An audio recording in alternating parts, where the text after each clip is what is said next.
전 세계 강남을 알린 노래죠. 엄청났고. 진짜 인기 많았죠. 신드롬. 2012년에 발표한 싸이의 강남 스타일은 전 세계를 강타, 말춤 열풍을 일으키며 싸이를 강제 해외 진출하게 만들었고요.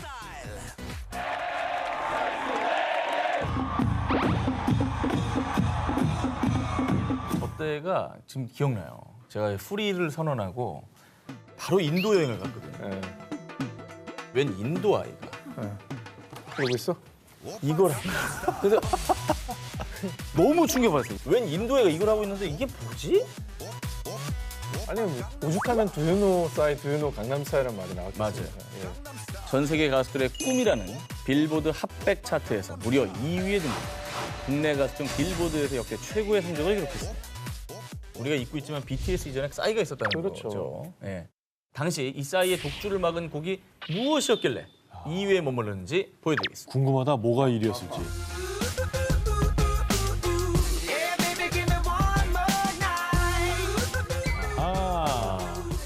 마룬 5. 아빠. 이게 1위였군요. 저게 어디냐? 아, 그럼. 네. 전 세계에서 2등 했던 거잖아. 믿기지가 않죠. 자, 그리고 이 밖에도요. 요즘 제일 잘 나가는 영국의 싱어송라이터 에드 시런의 대표곡 Thinking Out Loud 이것도 못했어? 못했어요. 빌보드에서 8주 연속 2위에 머물러 있습니다.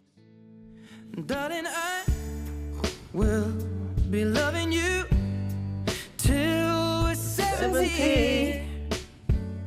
1위는 그럼. 1위. 이 노래입니다. 아, 이것도 셌지. 업타운 펑크. 또 인정이네.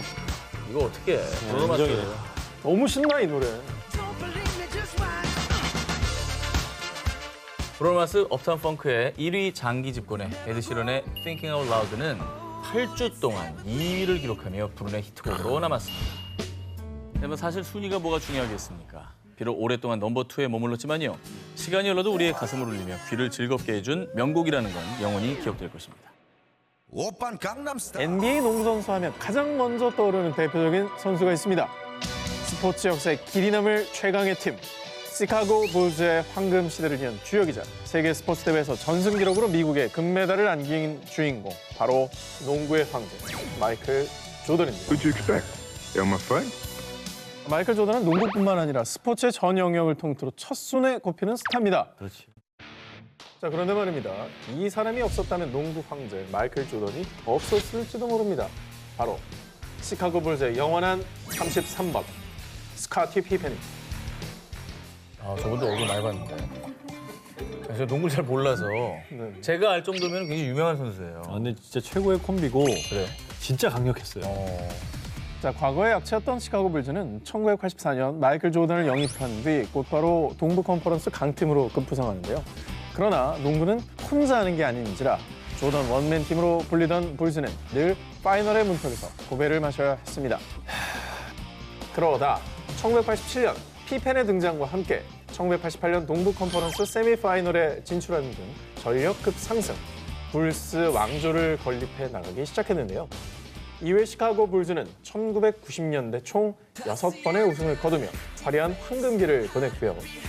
급기야 조던과 피펜은 1992년 미국 농구 대표팀 드림팀으로 발탁, 바르셀로나 세계 스포츠 대회에서 무려 전승을 거두며 고국의 금메달을 안기기도 했습니다. 전승으로? 특히나 스몰 포워드의 포지션이었던 피펜은요, 2m 1cm의 완벽한 신장에 가드 같은 스피드, 센터 못지않은 볼 및 수비력까지 갖춘 레전드인데요. 2010년 농구 명예의 전당에 헌액됐고요. 또 시카고 불즈의 챔피언십 시간 동안 팀 내 어시스트 1위, 팀 내 스틸 1위, 그뿐만 아니라 팀 내 득점 2위를 기록. 자, 그런데 말입니다. NBA 하늘 아래 두 개의 태양은 있을 수 없는 법. 넘버원 태양이었던 조던의 존재, 피펜은 늘 조수, 조력자, 들러리라는 뜻의 사이드킥으로 불리며 자신의 능력과 업적을 제대로 인정받지 못했는데요. 그러나 개인의 영광보다 팀의 우승이 우선이었던 그는 늘 겸손한 모습으로 경기에 임했고요. 야, 피펜 저렇게 사진으로 다시 봐도 그립다. 자, 농구 왕제 마이클 조던은 피펜에 대해 이런 말을 남기기도 했습니다. 저는 득점만 하면 됩니다. 나머지 모든 건 피펜이 알아서 하기 때문이죠. 오. 2018년 기준 전 세계 탄산음료 시장의 규모는 우리 돈으로 약 345조 3,668억 원입니다. 근데 사실 저 콜라는 피자나 치킨이나 이제 이런 쪽으로 먹을 때는 저거 없으면 못 먹겠어요. 느끼한 음식 종류. 응. 자, 뭐 콜라 하면 떠오르는 대표적인 브랜드가 있죠. 바로 P사와 C사. 콜라 맛이 다 거기서 거기지 뭐 라고 생각할 수도 있지만 달라요, 달라. 두 회사는 아주 오랫동안 콜라 업계 1위를 차지하기 위해 그야말로 피 터지는 전쟁을 치러왔습니다. 선발주자로 앞서 나갔던 C사는 제2차 세계대전 발발 이후 해외에 참전한 미군에 콜라를 독점 공급하기 시작했고요. 이때 군부대 근방에 만들어진 공장을 기반으로 해외 시장을 개척, 본격적으로 P사를 따돌리기 시작했는데요. 그 결과 C사는 하루 평균 19억 잔, 초당 21,990잔을 판매하며 명실상부 콜라 업계의 넘버원 자리를 지켜왔습니다. 사실 뭐 원조고 대표적으로 떠올리는 저 스탠서치의 저 로고 있잖아요. 빨간 바탕. 그게 이제 콜라 하면 생각나는 이미지인 것 같아요. 맞아요. C사로 인해 만년 넘버 2였던 P사. 이 P사는 콜라 업계 1위를 빼앗기 위해 엄청난 노력을 기울입니다. 햇빛 700만 포인트를 모으면 전투기를 드리겠습니다. 파격적인 광고는 물론 C사가 광고에 주로 북극곰을 등장시키는 것과는 달리 P사는 수억의 광고료를 지불하고 마이클 잭슨, NBA 선수 등 당시 최고의 스타들을 광고 모델로 발탁, 공격적인 마케팅 전략을 선보였습니다. 진짜 전쟁이네요. 또 미국은 상업 광고 연예인이 거의 안 하거든요. 맞아요. 진짜. 왜 안 하죠? 미국은 연예인 상업 광고 나오면 못 나간다는 뜻이라서. 하지만 P사가 C사를 이기는 것은 결코 쉽지 않았습니다. 심지어 1996년 미국 탄산음료 시장 점유율이 C사는 42%, P사는 31%를 기록해서 역대 최대 격차로 벌어졌고요. 이에 C사에서는 더 이상 P사에 대해 신경 쓸 필요성을 못 느낍니다. 아우, 굴욕적이네. 그런데 말입니다. 그로부터 얼마 지나지 않아 콜라 전쟁의 판도가 바뀌기 시작했는데요. 드디어 이제 P사가 1등으로 치고 나가는 겁니까? 1994년에 P사에 입사한 인드라 누이는 우선 핵심 역량에서 벗어난 외식 사업 부분을 과감하게 매각. 그러자 P사를 경쟁사로 여겨서 음료 구매를 꺼려했던 맥도날드와 버거비 등 다른 외식 업체들이 P사의 콜라를 찾기 시작했고요. 뿐만 아니라 웰빙이라는 트렌드에 발맞춰 1998년에는 주스 업체인 트로피카 B와 2001년에는 게토레 B를 보유하고 있는 퀘이커 오 B라는 회사를 인수. 그 결과 2005년 12월 P사는 시가총액 984억 달러를 달성. 시가총액 965억 달러에 머무른 C사를 보란듯이 제쳤고요. 콜라 전쟁 107년 만에 처음으로 1등 자리에 오르게 됐습니다. 와. 결과적으로 이제 P사는 그러면 이제 소비자와 시장 변화를 정확하게 꿰뚫고 대응을 한 거네요. 콜라만으로 승부하지 않고. 그렇습니다. 혁신의 아이콘이라 불리는 미국의 IT 기업 A사. 그리고 A사라고 하면 가장 먼저 떠오르는 얼굴이 있죠. 바로 스티브 잡스입니다. 자, 그의 트레이드 마크이기도 했던 검은색 터틀넥의 청바지 패션 차림으로 A사의 신제품을 소개하던 그 모습. show it to you today for the first time. And we call it pad. 사람들은 그를 천재라고 부르며 이번에는 잡스가 어떤 신제품, 혁신을 일으켜줄지 주목했었는데요. 하지만 2011년 스티브 잡스가 지병으로 사망하자 당시 언론에서는요. 잡스 없는 A사, 이제 혁신은 끝났다. 사과 제국의 종국이라고 보도. 저렇게 예측했던 게 기억이 나요. 아, 이제 뭐 사과도 끝이 났나? 이런 얘기들 공공연히 많이 했잖아요. 자, 과연 누가 차기 A사를 이끌지 전 세계 이목이 집중된 가운데 A사 CEO의 명패를 얻은 인물은 바로 팀 쿡이었습니다. 사실 스티브 잡스가 세상을 떠난 지 어느덧 9년이 지났지만요. 사람들에게 A사의 CEO가 누군지 물어보면 아비폰을 손에 들고 있으면서도 여전히 팀 쿡이 아닌 스티브 잡스를 떠올리는 사람이 많을 겁니다. 현재 A사의 넘버원 CEO이지만 여전히 잡스의 그림자에 가려져 있는 듯한 팀 쿡. 하지만 사실 그는 오랫동안 스티브 잡스의 오른팔이라 불린 A사의 넘버 2였습니다. A사의 심장이라 불렸던 스티브 잡스의 그림자를 떨쳐내기 위해 팀 쿡은 자신만의 혁신적인 생각으로 A사의 변화를 주도해 나갔습니다. 2014년 9월 9일 팀 쿡이 만든 첫 신제품 발표회. 과연 잡스 없는 A사의 혁신은 무엇일지 모두가 주목하는 가운데 팀 쿡이 내세운 것은 휴대폰이 아닌 손목시계, 바로 애플워치였습니다. 워치, 이분이 만든 거예요? 했네, 그러면. 했네, 했어. 했냈어. 진짜 했네, 했어, 팀쿡이. 자, 그리고 이어 발표한 아피폰 6. 내가 만든 제품은 무조건 한 손 안에 다 들어와야 해 라며 3.5인치인 채 작은 크기를 고집했던 잡스의 원칙을 깨고 팀쿡은 4.7인치와 5.5인치 크기의 제품을 만들어낸 건데요. 이뿐만이 아니죠. 블랙 혹은 화이트만 존재했던 아피폰이 팀쿡을 만나면서 레드, 그린, 블루, 골드 등 다양한 색깔로 출시됐고요. 그리고 이어폰의 혁명, 무선 이어폰, 에어비 이어폰까지 선보이며 팀쿡표 혁신을 증명해냈습니다. 전 세계 다 이 콩나물 달고 다니잖아. 저것도 만드셨구나. 근데 이게 혁신이 잡스가 이루는 게 아니라는 겁니다. 아, 요점은 팀쿡의 아이디어와 힘이었다는 거죠. 오, 팀쿡. 자, 잡스가 아닌 팀쿡이 이끄는 A사. 사람들의 우려와는 달리 2020년 A사는 세계 최초로 시가총액 1조 달러를 돌파. 대박이네. IT계 혁신 기업의 자리를 굳건히 지키고 있는 팀쿡. 또 다른 혁신을 주도하는 그에게 이제 더 이상 넘버2라는 말은 어울리지 않는 것 같습니다. 1945년 제2차 세계대전이 끝난 뒤 전 세계가 주목한 또 다른 전쟁이 시작됐는데요. 바로 미국과 소련의 우주전쟁이었습니다. 그 첫 번째 승자는 소련이었는데요. 1957년 10월 4일 소련이 먼저 인류 최초의 인공위성인 스푸트니크 1호 발사에 성공한 겁니다. 자, 이에 위기를 느낀 미국은 이듬해인 1958년 비항공우주국 나사를 설립. 이번에는 어느 국가가 인간을 우주로 먼저 보낼지 2차전에 돌입하게 됩니다. 자, 두 나라의 치열한 경쟁 끝에 최초 우주에 간 사람은 그렇습니다. 1961년 4월 10일 인류 최초로 우주를 비행한 소련의 유리 가가린이었습니다. 야. 그는 보스토크 1호를 타고 108분 동안 지구상 항공을 비행하는 데 성공. 인류 역사의 한 페이지를 장식했는데요.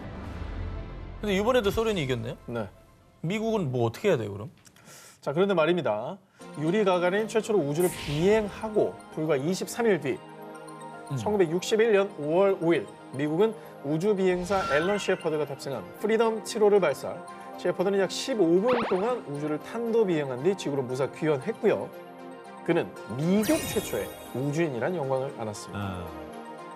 우리도 참 1등만 기억하는 게 우리가 유리 가가린은 다 아는데 앨런 셰프드는 몰랐잖아요. 처음 들어봤어요.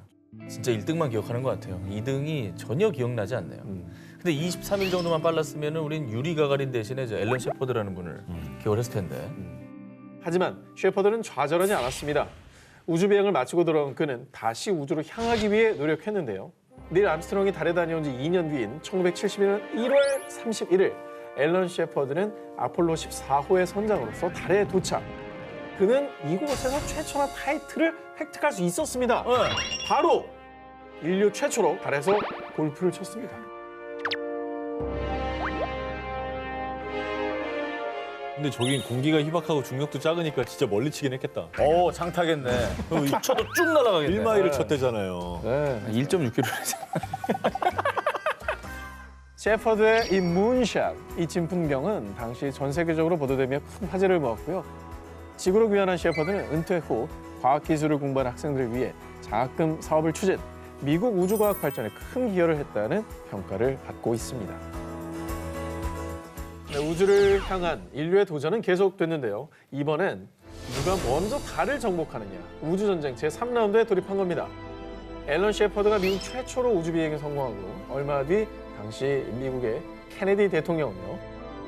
We choose to go to the moon in this decade and do the other things, not because they are easy, but because they are hard. 이전까지는 우주에 비행선을 쏘아 올린 거고 이제 달에 간다는 거는 인간이 이제 우주 밖에 실제로 가서 표면을 밟겠다는 거잖아요. 그렇죠. 자, 달 탐사 프로젝트를 위해 미소 양국이 각각 천문학적인 금액을 투자하며 치열한 경쟁을 펼쳤고요. 과연 누가 달에 첫 발을 내디딜지 전 세계 이목이 집중됐는데요. 그 대결의 승자는 아시는 것처럼 바로 미국이었습니다.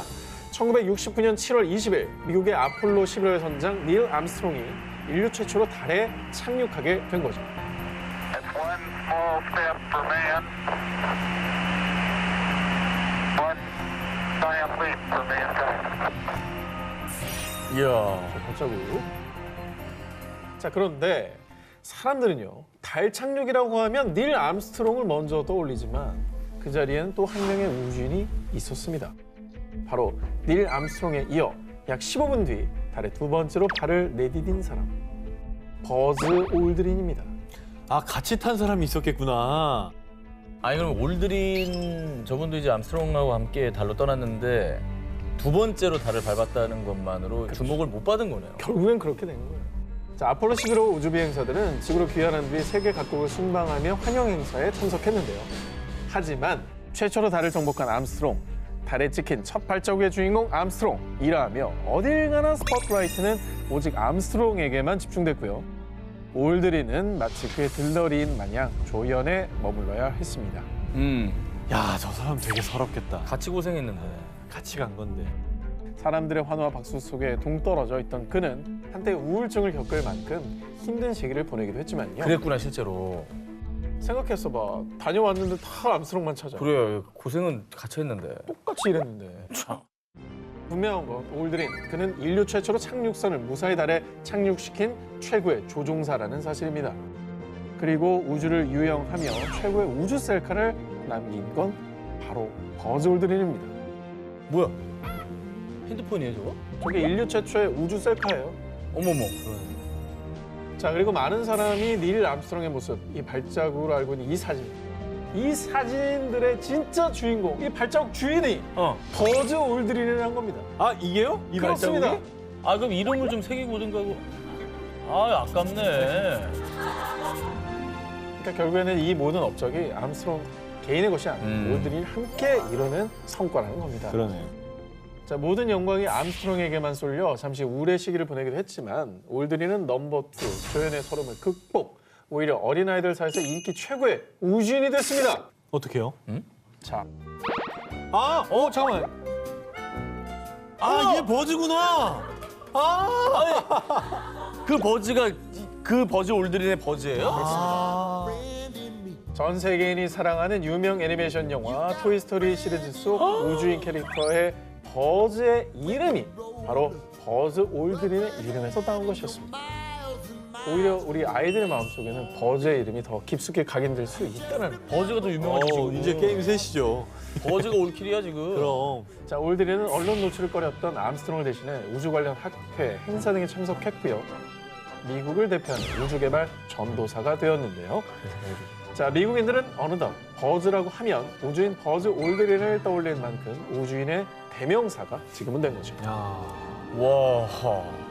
나중에 웃는 자는 버즈네.